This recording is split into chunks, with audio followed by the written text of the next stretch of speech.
Have you ever noticed that when you decide to change something important, reality suddenly becomes heavier, slower, more resistant? Why does everything seem to work against you exactly when you feel most certain? Is it bad timing, bad luck, or something deeper?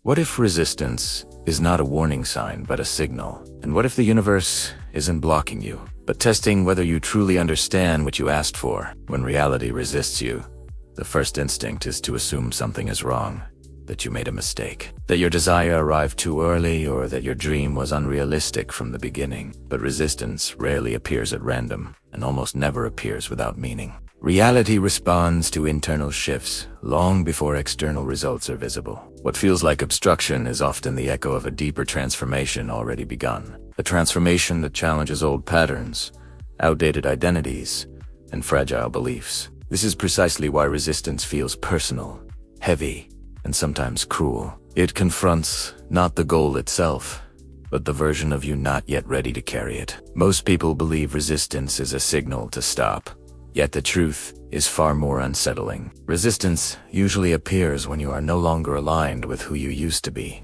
but not yet embodied who you must become. This in-between state is unstable and uncomfortable. Old structures begin to collapse, while new ones are not fully built, leaving you suspended between certainty and doubt, desire and fear, momentum and hesitation. Reality reflects this by slowing things down, closing doors, creating friction. It forces you to confront what you would otherwise ignore. If reality truly wanted to stop you, it would do so quietly, without drama, without resistance, by draining your interest, dissolving your motivation, and making the goal feel irrelevant. But when reality resists loudly, persistently, and emotionally, the direction is real. Paths that change identity require pressure, and outcomes that alter destiny demand psychological weight. Otherwise, they would produce no internal evolution and leave you unchanged. There is a difference between resistance that protects you and resistance that prepares you. Protective resistance feels empty, draining, repetitive, and devoid of meaning. Preparatory resistance feels intense, purposeful, and emotionally charged. It challenges your patience, your discipline, and your self-confidence. Not to discourage you, but to expose the cracks that would later cause collapse. Reality is not interested in your comfort. It is interested in coherence. When your intentions exceed your internal structure, resistance emerges to force alignment. Resistance often arrives right after clarity, right after commitment, right after the moment you say, "This time I'm serious." Intention alone does not reshape reality. It does. Until your behaviors, thoughts, emotional regulation, and tolerance for uncertainty match the life you are trying to create. Reality applies pressure, not as punishment, but as calibration. Not as rejection, but as preparation. Consider how pressure shapes anything that lasts. Steel hardens under extreme force.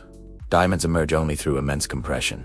Muscles grow only through resistance. Psychological strength follows the same principle. Yet when the pressure becomes mental rather than physical, people interpret it as a sign to retreat, unaware that retreat is often the very thing that keeps them trapped in cycles they claim to hate. Because comfort rarely leads to expansion, and ease rarely produces even. Reality resists you most when you are attempting to carry something new with an old self. When you are trying to step into a future that demands clarity, courage, and responsibility, while still operating from habits shaped by fear, avoidance, or external validation. This mismatch creates friction, because the future cannot be built with tools designed for the past, and resistance is the feedback mechanism that exposes this incompatibility. Many people ask why things were easier before, why opportunities flowed when expectations were lower, why life felt lighter when ambition was smaller.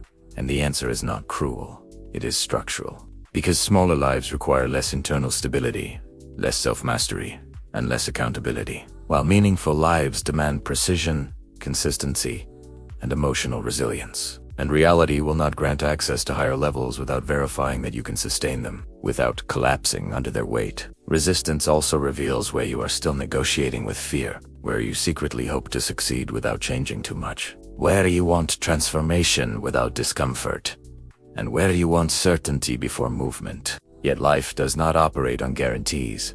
It operates on commitment under uncertainty. And resistance exposes whether your desire is conditional or absolute, whether you are pursuing a dream or merely fantasizing about one. There is a reason resistance often manifests as delays, misunderstandings, obstacles, or unexpected complications, rather than outright failure. Because delays test patience, misunderstandings test communication, obstacles test creativity, and complications test adaptability. And these qualities are not optional traits.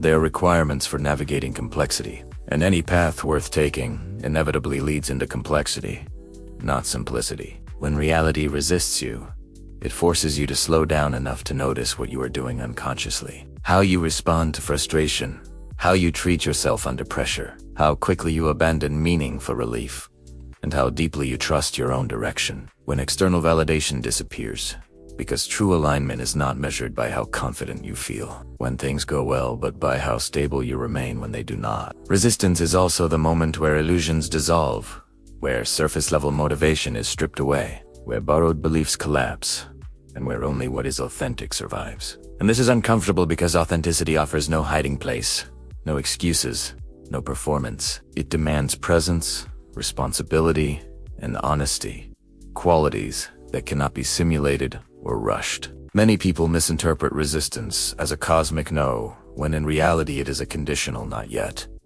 And the condition is rarely external. It is internal, involving self-trust, emotional regulation, patience, and the ability to act without constant reassurance. Because the life you want requires you to become someone who can move forward even when clarity is incomplete and outcomes are uncertain. If resistance feels overwhelming, it may not be because the path is wrong, but because you are attempting to walk it with an identity that has not yet caught up to your intention. An identity does not change through affirmations or ideas. It changes through behavior under pressure, through decisions made when comfort is unavailable, and through consistency when motivation fades. Reality does not test those who are uncommitted. It tests those who are on the edge of becoming something more. And tests are not designed to be fair. They are designed to be revealing. They show you where your strength is real and where it is imagined, where your confidence is grounded and where it is performative. And this revelation is not meant to discourage you, but to give you the opportunity to correct course before the stakes become irreversible. Resistance also clarifies desire, because when things become difficult, superficial wants dissolve, leaving only what truly matters. And this is why some people abandon goals under pressure, while others become more focused. Not because one is stronger than the other, but because one was chasing an image while the other was pursuing meaning. And meaning can withstand pressure in ways image cannot. When reality resists you, it invites you to refine rather than retreat, to observe rather than react, to strengthen rather than escape. Because growth is not about forcing outcomes, but about becoming capable of sustaining them. And resistance is the mirror that shows you what still needs integration. The question is not whether resistance is good or bad, but whether you are willing to listen to what it reveals. Because within resistance lies information, feedback, and direction. And those who learn to read it gain clarity, while those who fight it blindly remain trapped in cycles of frustration. Reality does not oppose clarity. It responds to it. And when your clarity exceeds your internal readiness, resistance emerges to close the gap. Not to mock you, but to prepare you. Not to delay your life, but to deepen it. Because shortcuts in identity lead to collapse later.